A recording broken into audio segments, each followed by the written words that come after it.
Assalamualaikum warahmatullahi wabarakatuh. Ketika kita bicara tentang era keemasan kekhalifahan Umayyah, nama Al-Walid bin Abdul Malik pasti yang pertama terlintas. Seorang khalifah penakluk dan pembangun. Tapi, apakah kejayaannya diraih tanpa tantangan? Di balik tirai istana, ada jaringan kompleks para politikus, jenderal, dan kelompok oposisi yang punya peran besar. Siapa saja mereka? Hari ini, kita akan mengungkapnya. Kesuksesan Al-Walid tidak mungkin tercapai tanpa dukungan kuat dari para pembantunya.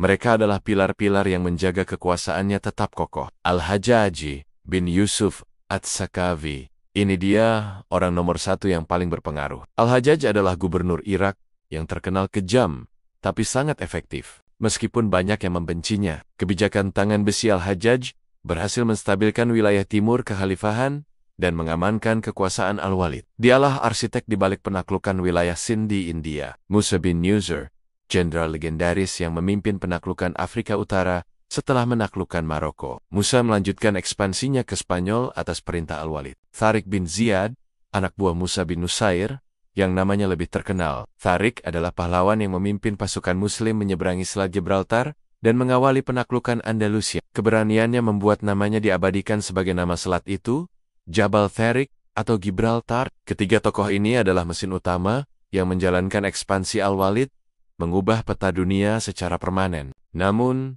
kekuasaan Umayyah tidak pernah tanpa perlawanan. Ada beberapa kelompok oposisi yang terus menggerogoti stabilitas dari dalam. Kaum Khawarij, kelompok radikal yang menolak kekuasaan Umayyah. Mereka percaya bahwa khalifah harus dipilih berdasarkan ketakwaan, bukan keturunan. Sepanjang pemerintahan Al-Walid, pemberontakan Khawarij terus bermunculan di wilayah Irak dan Persia, memaksa Umayyah untuk terus mengirimkan pasukan. Meskipun tidak berhasil menggulingkan kekhalifahan, mereka adalah duri dalam daging bagi Al-Walid. Kaum Syiah, para pendukung keluarga Nabi Muhammad, khususnya keturunan Ali bin Abi Thalib, mereka menolak kekuasaan Umayyah yang dianggap tidak sah dan berdarah. Meskipun pergerakannya lebih diam-diam di masa Al-Walid, ketidakpuasan mereka adalah bom waktu yang akan meledak di masa depan. Tragedi Karbala yang menewaskan cucu Nabi, Hussein, adalah luka yang tidak pernah sembuh bagi mereka. Al-Walid dan para jenderalnya harus selalu waspada terhadap perlawanan dari dua kelompok ini. Oposisi tidak selalu datang dari luar. Ada juga yang berasal dari dalam lingkaran istana sendiri. Umar bin Abdul Aziz,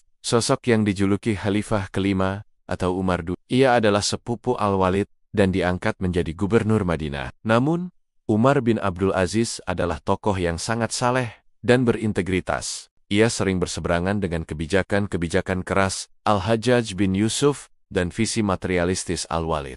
Ia bahkan menentang beberapa kebijakan keras terhadap kaum non-Muslim. Meskipun Al-Walid menghormatinya, perbedaan prinsip ini membuatnya kurang disukai di kalangan elit Umayyah. Umar bin Abdul Aziz adalah contoh oposisi diam yang menunjukkan bahwa tidak semua anggota keluarga Umayyah setuju dengan cara-cara kekuasaan mereka. Perbedaan visi ini akan menjadi cikal bakal reformasi besar yang ia lakukan saat menjadi khalifah nanti.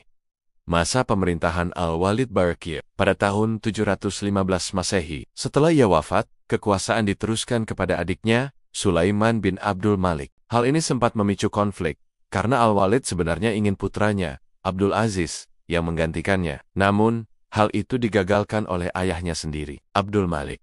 Perdebatan dan intrik suksesi ini menunjukkan bahwa meskipun Al-Walid berkuasa, ia tetap tidak bisa mengendalikan semua aspek politik, terutama di lingkaran keluarganya sendiri. Jadi, era kejayaan Al-Walid bin Abdul Malik adalah sebuah babak kompleks yang diisi oleh tokoh-tokoh kuat, baik yang mendukung maupun yang menentang, dari para jenderal penakluk, gubernur tangan besi, hingga kelompok oposisi yang tak kenal lelah. Mereka semua punya andil dalam membentuk peradaban Islam.